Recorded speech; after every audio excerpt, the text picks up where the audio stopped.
Today on DC News Now. Ahead of the No Kings protests, why one organizer says now is a good time for dissent. Another cool and sunny day in the DMV. Chief Meteorologist Jackie Layer is tracking your weekend forecast. And a price check at the grocery store before your weekend restock. Plus, where you can save on Halloween pumpkins. We're stretching your dollar. October is Breast Cancer Awareness Month. We're sharing an important conversation about when you should get screened. Less than 3 weeks away from Election Day in Virginia. We're covering last night's debate where Jason Miyares and Jay Jones went head-to-head to become the Commonwealth's next Attorney General. You're watching the station covering all of the DMV. This is DC News Now.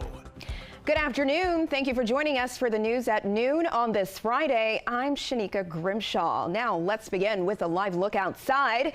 It's another cool start to kick off your weekend. Let's head over to meteorologist Jackie Layer with a check on the forecast. Hey, Jackie.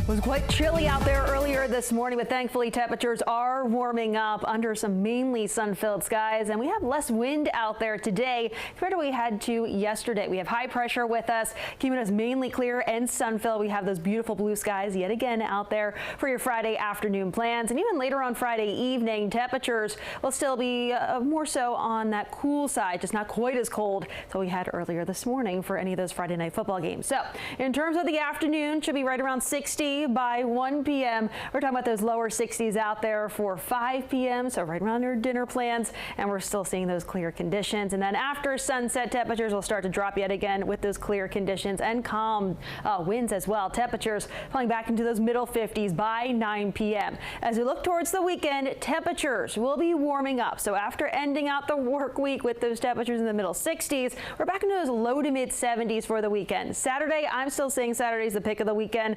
We have high temperatures right around seasonable for this time of the year. Mix of sun and clouds. Just overall really nice day out there. Sunday, we will have increasing cloud cover through the day ahead of a cold front. That cold front will be bringing the rain chances back with us as we look ahead towards late Sunday night. And then into Monday, we're still looking at some wet weather, especially for the first half of the day. So I'll go over all those details, timing it all out with Futurecast coming up in just a few minutes.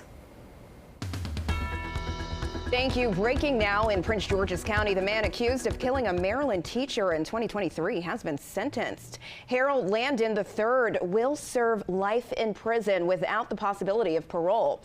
A jury convicted Landon of first-degree murder over the summer. Miriam Sila disappeared in July of 2023 while on a walk. Her body was later found dismembered by a pond near her home. Sila taught at Dorr Kennedy French Immersion School. While today's sentence cannot return Ms. Sila to us, it stands as a testament to her value to this community, to Prince George's County. Violence has to have the harshest of consequences because of the impact it has not only on the victim, but on the families of the victim, the friends of the victim, the defendant's family, and the community as a whole. And DC News Now's Marielle Carbone will have more in the story coming up at 4. You can also head to our website at dcnewsnow.com for the latest updates. And former National Security Advisor John Bolton has pleaded not guilty after being indicted on charges of sharing classified information. A News Nation camera crew spotted him leaving his Maryland home at around 8 this morning before turning himself in at a Maryland courthouse. Bolton faces serious federal charges accused of sharing and keeping classified national defense information. If convicted, he faces up to 10 years in prison for each count. It was debate night yesterday for Virginia's Attorney General race, and that's where Republican incumbent Jason Miyares and Democrat Jay Jones had their one and only face-off. And throughout the debate, Miyares repeatedly brought up the text and reckless driving conviction, but he mainly focused on his track record as Attorney General, bringing violent crime down and lowering drug deaths. On the other hand, Jones focused on Miyares' allegiance to President Trump, and a similar connection Democrats across the board are drawing, arguing Miyares hasn't taken Trump to court over federal job losses and tariffs impacting Virginians. I do think both candidates were pretty effective in talking about the issues that they wanted to talk about. Jay Jones consistently talked about the Trump administration and tried to convince voters that they should look beyond the texting scandal. The Republicans, in contrast, are very much focused on the text scandal. That was a big, big issue that has dominated the political conversation in Virginia for 2 weeks, and it looks like we'll be headed into week 3. And polling from the Decision Desk HQ shows Jones and Miyares tied at 46.4%. Farnsworth says he wouldn't be surprised if some Democrats vote for governor and lieutenant governor, but leave the AG race blank on ballots.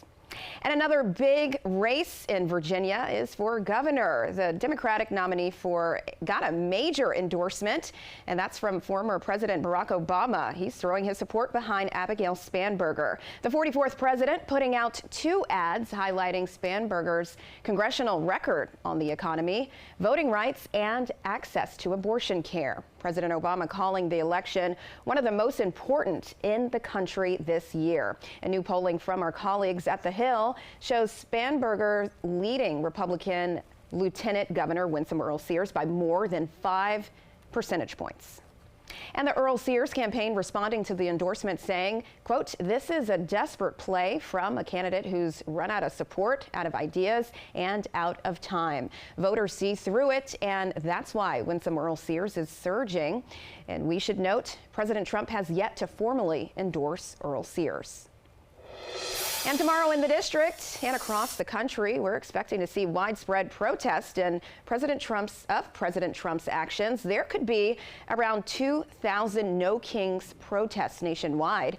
And DC News Now's Max Marcilla is in Southwest with what's changed since the last time we saw these protests. We spoke with an organizer about what the biggest difference is between the last No Kings protest and this one set for the weekend, and he says the biggest change in his mind is that there hasn't been much change at all. He says that many people protesting still feel there has been some overreach from the White House and the Trump administration. That's the background behind this Saturday's nationwide protests, including the one here in D.C. We know back in June it coincided with the president's military parade for the Army's 250th anniversary.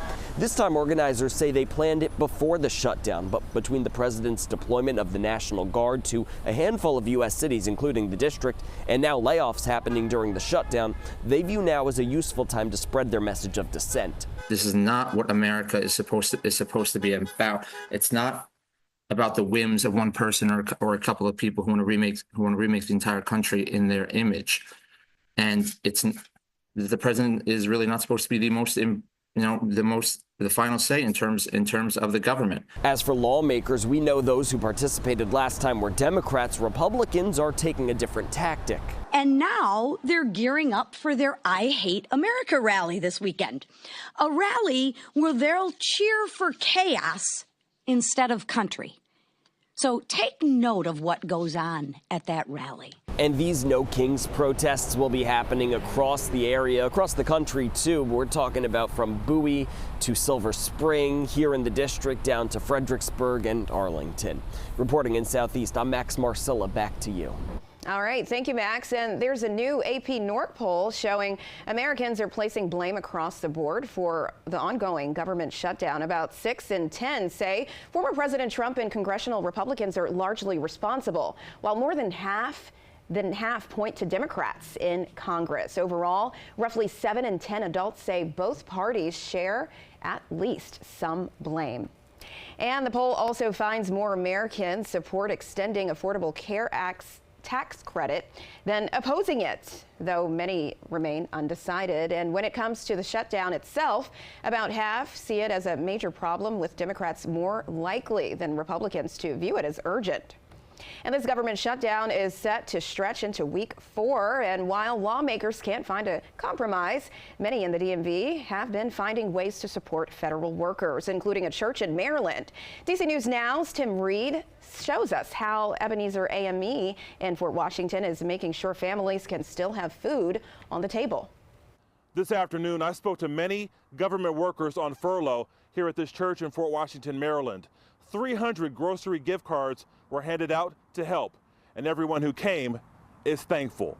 How you doing? Thank you. Third floor, elevator or the steps? For 2 hours, hundreds of federal workers on furlough waited in long lines outside Ebenezer Church to get $100 grocery gift cards from Safeway. Maria Jones Chambers has worked for the architect of the Capitol 7 years and is grateful for the assistance. It's going to help a lot because, we're struggling to put food on the tables and, keep up your notes and home. So it's a great thing that they're doing. This is really outstanding. Church leaders say more than 1,000 showed up hoping for help, but the church was only able to hand out 300 gift cards. Many showed up a few hours early. I think it's an excellent show of faith in the Lord Jesus and letting people know that the church is not stingy and that, we care about people. I've recently had eye surgery, but I thought it important enough to come here and receive a benefit from the community at large who's willing to help us. Anyone who wanted a gift card was eligible. All you had to do was show a government ID and a letter stating you are on furlough. We're grateful for the opportunity and the resources that God continues to bestow upon us. We're thankful for the opportunity to be able to serve the community. The church is planning to hold another grocery gift card giveaway the week of Thanksgiving. In Fort Washington, Maryland, Tim Reed, DC News Now. All right, Tim, thank you. And we'll have continuing coverage of the government shutdown on air and online at dcnewsnow.com. The Teacher of the Year in the district, a longtime music educator in Northeast who was completely caught off guard. Take a look. Christopher Alberts had no idea he sat on stage for the celebration. He is a music teacher and director of the Performing Arts Department at the School Without Walls. Alberts says he's humbled by the honor. It's worth every struggle. It's worth every late night. It's worth every early morning. There's no more rewarding job on the planet than being an educator. I feel honored. I feel blessed to have such a wonderful environment to teach in and where everybody is really one community. The Howard University alum is now competing to be named the National Teacher of the Year.